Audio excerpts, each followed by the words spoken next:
aconsejaban llegar a un consenso para no modificar nada y mantener una situación que perjudicaba a las grandes mayorías. Ahora, a ver, también hablando de política, hablamos de todo lo que no se pudo hacer en el Parlamento. Eso también es política o es no política, digo, no sé, depende de dónde se pare. Pero seguro, digo, por ejemplo... cuando uno analiza cuántas leyes consensuadas salieron este año en el Parlamento, importante, deben ser 2 o 3. Claro, pero por ejemplo... Una de las cuales fue vetada. Pero quiero decir dos cuestiones que me parecen básicas. Por ejemplo... Creo que la única es el matrimonio igualitaria, que en realidad no es patrimonio del gobierno. No, claro que no. Esto fue absolutamente transversal porque salió aprobado con el bloque de todos los partidos. Sí, con la partición incluso de algunos partidos. Por supuesto. Y voy a decir otra ley, la ley de salud mental también es una ley importantísima que defiende y amplía el horizonte de los derechos, pero es posible en este espíritu.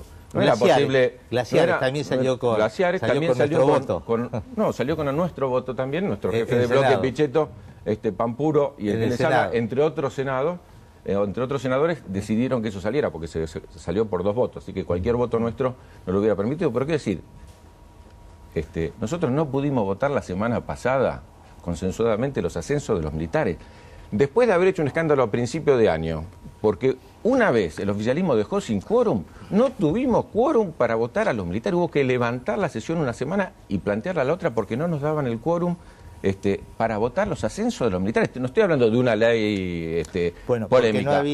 Porque no había criterios objetivos, porque había doble estándar, por el cual se votaba de una determinada manera un candidato y otro no. Pero que se vote en contra. Estoy diciendo de que después de haber dicho que no da quórum, pero me parece... Me citaron a mí, porque no di quórum una vez, me citaron por casi por la fuerza pública. Y el presidente del Senado, que debiera ser el vicepresidente de la Nación, pero parece que no ejerce la representación del Ejecutivo ahí, nos conminó a todos. ¿Por qué no lo hizo el otro día? Si el otro día también nos dejaron sin quórum. Entonces, hay una cuestión, en esto uno podría hablar muchos temas en los cuales se trabó el funcionamiento de un Congreso que podía haber sacado quizás muchas más leyes, sacó muchas e importantes, y todas esas amplían derechos de las mayorías. Y voy a decir otra que va a salir probablemente a principio del año que viene, que es el de las prepagas.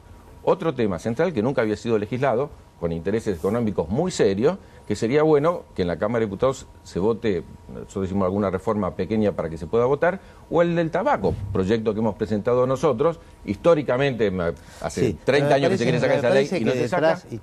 Déjame hablar un poquito sí, de por la... favor.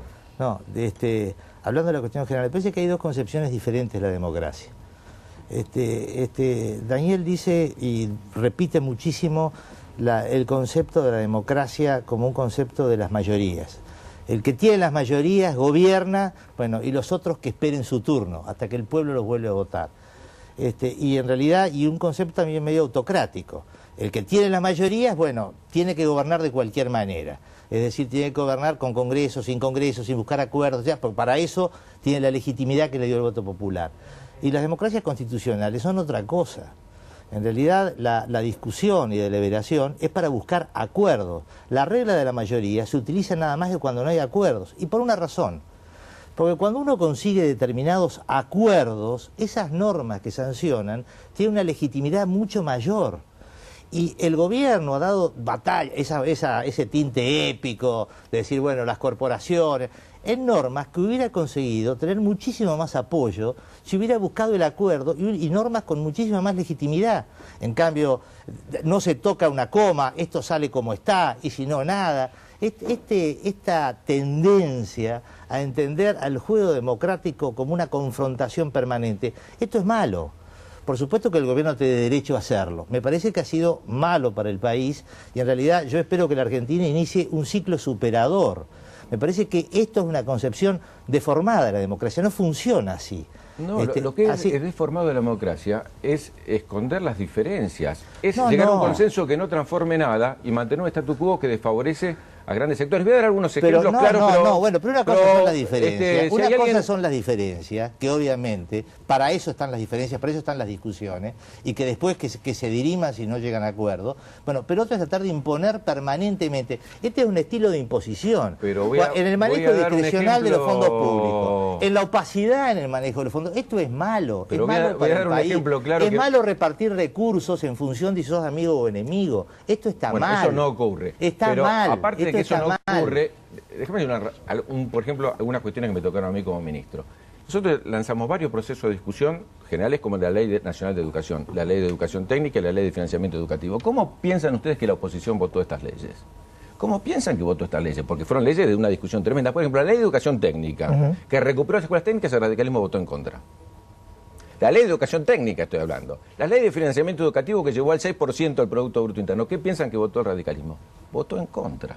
La Ley de Educación Nacional, que le hicimos 106 cambios, entre las dos cámaras lo votó a favor en el Senado. Tengo entendido, no puedo decir las votaciones en particular, pero lo que se votaron en general estoy hablando en general. Y en diputados, después de haber votado a favor en el Senado, en diputados después votó en contra y votó su propio proyecto, después de habernos pedido 106 cambios en el Senado, que los hicimos porque la ley, esa es una ley de muchísimos años y realmente las transformaciones educativas. Entonces, cuando hay una oposición que a lo que se dedica es a unirse, por ejemplo, en el Senado se unieron una sola vez, fue para arrebatar todas las comisiones, y en aquellas comisiones donde 15 era 8 y 7, pero había uno que lo tenían inseguro, pusieron 9 y 6. Bueno, arrebataron todas las comisiones y nunca más volvieron a tener mayoría. No, pero en realidad, bueno, esto en diputados, y en realidad lo que conformó unas mayorías en diputados es para que hubiera una regla objetiva, proporcional en el reparto de las comisiones. Se dividió proporcionalmente la fuerza y la representación política y así se repartieron los cargos. Pero lo que estoy diciendo, que la tendencia, está mal que la oposición vote a tabla cerrada, que no siempre. Esto también está mal. Pero en realidad me parece que este es un camino que no se avanza. Y creo que en este sentido los signos, con todo respeto, pero que ha dado siempre el gobierno, al revés, que diga que este es un gobierno absolutamente cerrado sobre sí mismo, con tendencias autocráticas, a gobernar solo, bueno, entonces parece que es evidente. Es tan evidente, bueno, no, es tan evidente, no, bueno, es tan evidente como querer decir que hay una especie de Kinderlandia, en el cual, bueno, tienen sus propios números, su propio esquema del país, todo es maravilloso. Vamos a los números, a las estadísticas oficiales del gobierno, bueno, y el país primero está que empezamos reconociendo son las asignaturas pendientes. Bueno, y las pero lo bueno sería que ustedes empiecen reconociendo... Creadas también por el propio gobierno. Pero, Ricardo, lo bueno sería que empiecen a reconocer las transformaciones que Néstor y Cristina han encabezado. Estadística oficial. Esto es gravísimo. Y esto fue una política del gobierno, que es la política de la mentira, tratar de disfrazar la realidad, pensando que ella no existe. Y el daño que esto se le produjo ha traído ahora consecuencias de las cuales no sabe cómo salir, ¿no? Porque la CGT no le pide los aumentos por lo que dice el INDEC. Y es insensato que se siga diciendo de que esas estadísticas oficiales, bueno, son las que reflejan la verdadera marcha del país. Y esto impide políticas públicas. Porque si uno no tiene números, no puede diseñar tampoco el futuro, ¿no? La primera mentira... 30 segundos, senador. Pero no mentira, no por en el caso particular. Como decía, la fundamental es no reconocer lo que se avanzó en estos 7 años. Es no reconocer los avances que ha habido en todos los órdenes y sobre temas que eran muy complejos y eran muy difíciles de decir. Temas que implicó enfrentar corporaciones enormes y temas que realmente han dado un resultado para Argentina, entre otros, no solo a nivel local, sino a nivel de integración latinoamericana, que son fundamentales. La Argentina de hoy es una Argentina con esperanza. Ustedes decían Argentina en peligro, yo diría la de Argentina del 2010 y la del 2011 es la Argentina de la esperanza, la Argentina de seguir mejorando.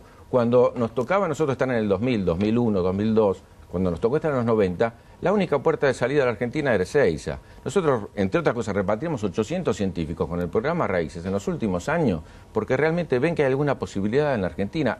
Vienen a trabajar acá.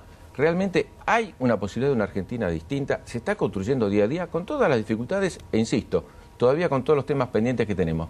Pero no reconocer lo que se hizo y no pensar que el 2011 es el año donde se va a decidir si volvemos a esa Argentina del pasado o seguimos construyendo ladrillo a ladrillo una Argentina para todos, me parece que es ver una parte de la realidad. No, gracias a los dos. No, me dedicaron, sí, yo pensé que me iba a dar 15 segundos. ¿Cómo vamos? Gracias de verdad, diputado, a los dos. No, mal.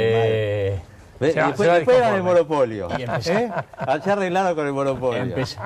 Empezó el 2011, un día antes. Gracias. Venimos enseguida en Código Político.